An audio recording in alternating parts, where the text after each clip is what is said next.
ప్రియమైన దేవుని పిల్లలారా, ప్రభు నామంలో సర్వశుభములు తెలియజేసుకుంటూ మరి ఈరోజు దేవుడు ఎటువంటి వాగ్దానం ఇచ్చారు అనేది మనం గమనించినట్లయితే, కొన్ని దాహాలు నీళ్ళతో తీర్చిపడవు, కొన్ని గాయాలు మందులతో నయం కావు, కొన్ని మనస్సు ఖాళీలు కూడా మనుషులతో నింపలేము. మరి మనలోని అంతర్లీనంగా ఒక దాహం ఉంటుంది. అది దేనికోసమో పరితపిస్తుంది.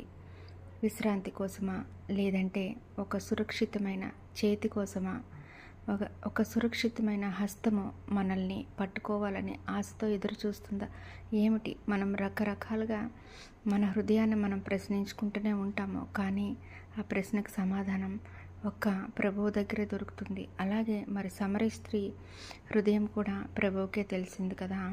బయటికి తన ముఖ కవలికలు ప్రభువుకి కనిపించవేమో అనుకుంది, కానీ తను మనసులో ఏదో వేదన చెందుతుందని, ఆ ఒంటరి హృదయం ఏదో తోడు కోరుకుంటుందని ప్రభువుకి అర్థమైంది. ఎందుకంటే ఆమెకు మనుషుల ప్రేమ చాలదని ప్రభువుకి పూర్తిగా అర్థమైంది. ఆమె మనస్సు ఖాళీలను మనుషులు నింపలేరని ప్రభువుకి ఇక్కడ అర్థమైంది. అందుకే ప్రభు ఏమన్నారంటే, నువ్వు వెతుకుతున్నది నీకు దొరకలేదు, ఎందుకంటే నువ్వు వెతుకుతున్నది నేను. మరి ఇక్కడ చూసారా, మన దాహం పాపం కాదు, అవసరం కాదు, మనిషి బలహీనత కాదు, మనశ్శాంతిని, నిజమైన ప్రేమను వెతికే ఆత్మ పిలుపు. యేసు ఆ దాహానికి సమాధానం ఇచ్చారు.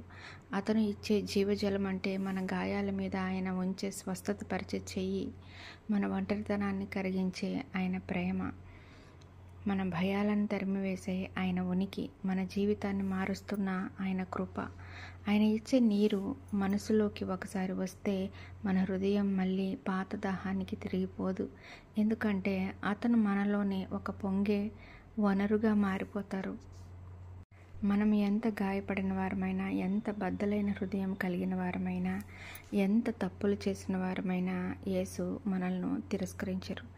ఎంతో కాలంగా దాహంతో నడుస్తున్న మన ఆత్మకు నేడు యేసు చెప్తున్నారు, రా, నా దగ్గరకు రా. నిన్ను ఎవరైనా ప్రేమించకపోయి ఉండవచ్చు, కానీ నేను నిన్ను పూర్తిగా ప్రేమిస్తున్నాను. నీ దాహానికి నేనే సమాధానం అని ఇక్కడ మనకి చెప్తున్నారు.